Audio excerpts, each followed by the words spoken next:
Bismillahirrahmanirrahim. Assalamualaikum warahmatullahi wabarakatuh. Apa khabar semua? Okay, saya harap masih bersemangat untuk meneruskan pembelajaran kita pada hari ini, iaitu untuk subjek sirah. Okey para pelajar, sedar tak sedar pejam cilik kita dah sampai pun tajuk yang terakhir untuk subtopik yang terakhir juga, iaitu pembangunan negara Islam. Okey, untuk unit yang terakhir iaitu unit 6. Tajuknya hubungan diplomatik. Okay, jadi kita teruskan pembelajaran kita. Boleh rujuk buku teks masing-masing. Okay, sebelum tu kita tengok isi kandungan. Okay, yang pertama ada mengenai pengenalan hubungan diplomatik. Boleh merujuk buku muka surat 55. Seterusnya, utusan Rasulullah ke negara bukan Islam. Boleh rujuk buku muka surat 55 hingga 56. Seterusnya, jadual utusan. Okey, sekejap lagi Ustazah ada tunjukkan jadual utusan. Okey, para pelajar boleh tengoklah. Okey, yang ke akhir kesimpulan. Okey, apa kesimpulan daripada hubungan diplomatik yang dijalankan oleh Rasulullah bersama negara-negara bukan Islam? Okey, kita tengok. Okey, pengenalan. Ustazah baca poin yang pertama. Rasulullah memperluaskan syiar Islam dengan menjalinkan hubungan diplomatik dengan negara-negara bukan Islam. Tahu tak apa tu hubungan diplomatik? Hubungan diplomatik ialah hubungan dua hala di antara sebuah negara dengan sebuah negara yang lain, sama ada dari segi bentuk ekonomi, kemahiran, strategi atau sebagainya lah. Okey, poin yang kedua ialah bertujuan untuk memperkenalkan keindahan dan kebenaran Islam. Okey, tujuan Rasulullah untuk membuat hubungan dua hala di antara negara Islam Madinah pada ketika itu yang baru hendak membangun dengan negara-negara bukan Islam, di mana dia punya pemimpin dan masyarakatnya pada ketika itu masih belum memeluk agama Islam. Apa tujuannya? Mesti kita terfikir, buat apa nak adakan hubungan dengan negara bukan Islam?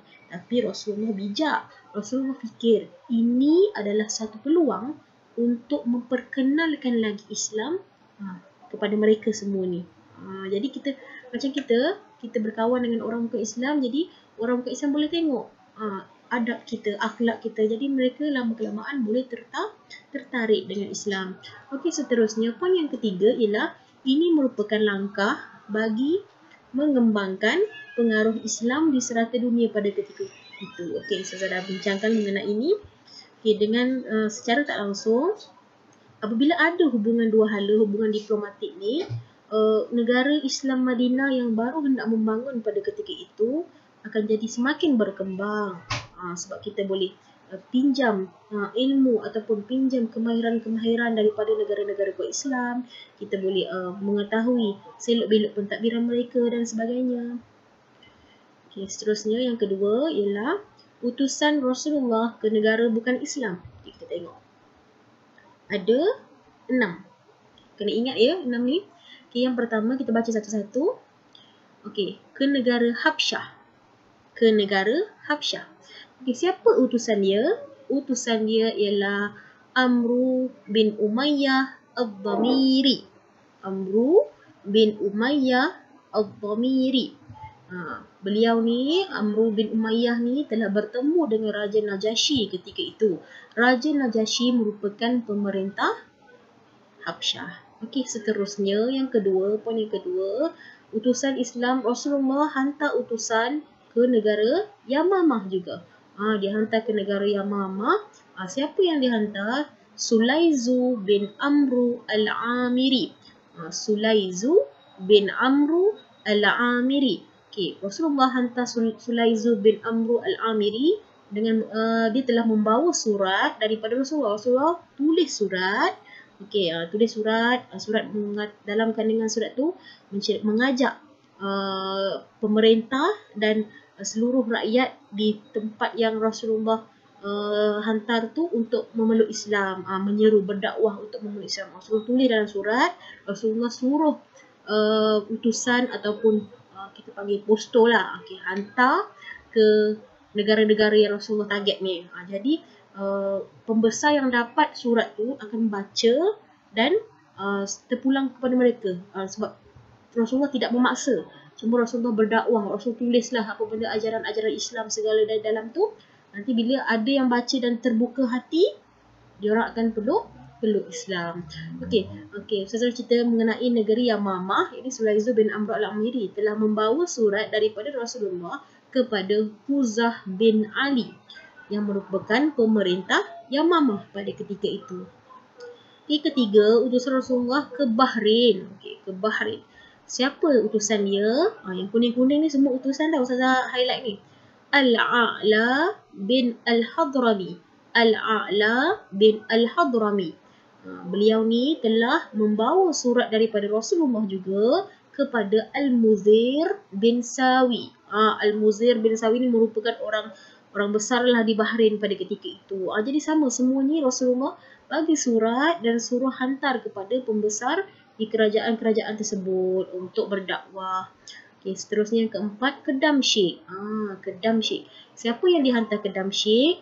Kita bertengok ni. Syuja' bin Wahab. Syuja' bin Wahab. Syuja' bin Wahab telah dihantar ke Damsyik. Dia sama seperti yang lain telah membawa surat daripada Rasulullah kepada Al-Haris bin Abi Syamaru. Al-Haris bin Abi Syamaru. Al-Haris bin Abi Syamaru merupakan gubernur Damsyik pada ketika itu. Jadi Syuja' bin Wahab ni bawa surat yang Rasulullah dah tulis sendiri untuk ajak menyeru dakwah kepada kerajaan tersebut dan dihantar kepada gubernur Damsyik pada ketika itu. Seterusnya yang kelima, utusan pergi ke negara Mesir juga. Pergi ke kerajaan Mesir. Siapa utusan pada ketika itu? Hatib bin Abi Balta'ah. Hatib bin Abi Balta'ah. Hatib ni telah membawa surat Rasulullah kepada Juraij bin Matta, ataupun gelaran dia Muqayqisu. Muqayqisu. Ada nama gelaran dia kat situ. Merupakan pemerintah Mesir dan Iskandaria. Muqayqisu. Seterusnya yang terakhir, utusan Islam ke negara Islam ialah ke negara Oman. Siapa utusan dia? Nama ni mesti kamu semua tak asing dekat telinga kamu. Amru bin Al-As. Amru Al-As. Beliau ni telah membawa juga surat Rasulullah bertemu dengan Jaifar yang merupakan Raja Oman sendiri pada ketika itu, dan saudaranya, saudara Jaifar tadi, Abdu Bani Al-Julandi. Abdu Bani Al-Julandi.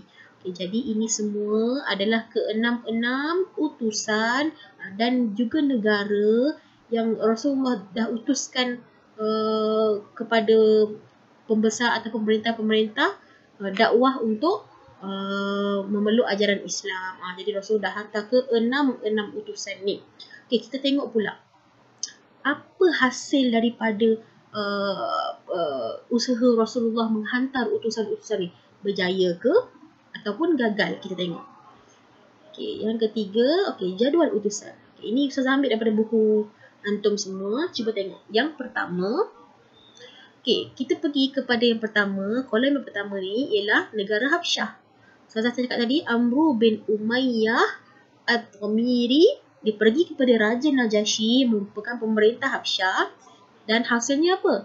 Hasilnya Raja Najasyi memeluk Islam. Raja Najasyi merupakan raja yang baik. Walaupun masa tu dia tak peluk Islam lagi, dibagi perlindungan kepada Rasulullah dan para sahabat. Raja Najasyi ni merupakan raja yang lembut hati, dan dia memeluk Islam dan apa jadi? Rakyatnya pun memeluk Islam di Habsyah. Yang kedua, Sulaizu bin Amru al-Amiri, dia pergi kepada Huzah bin Ali tadi, pemerintah Yamamah. Apa jadi? Berjaya ke tak berjaya dekat Yamamah ni? Kita baca hasil dia. Meninggal dunia dan tidak sempat memeluk Islam. Tak sempat pun. Dah sampaikan mungkin belum terbuka hati, ditangguh-tangguh dan tak sempat peluk Islam. Yang ketiga, Al-Ala bin Al-Hadrami, dia pergi kepada Al-Muzir bin Sawi ke negara Bahrain. Apa jadi hasil dia? Hasil dia memeluk Islam. Hasil dia berjaya. Bahrain Kerajaan Bahrain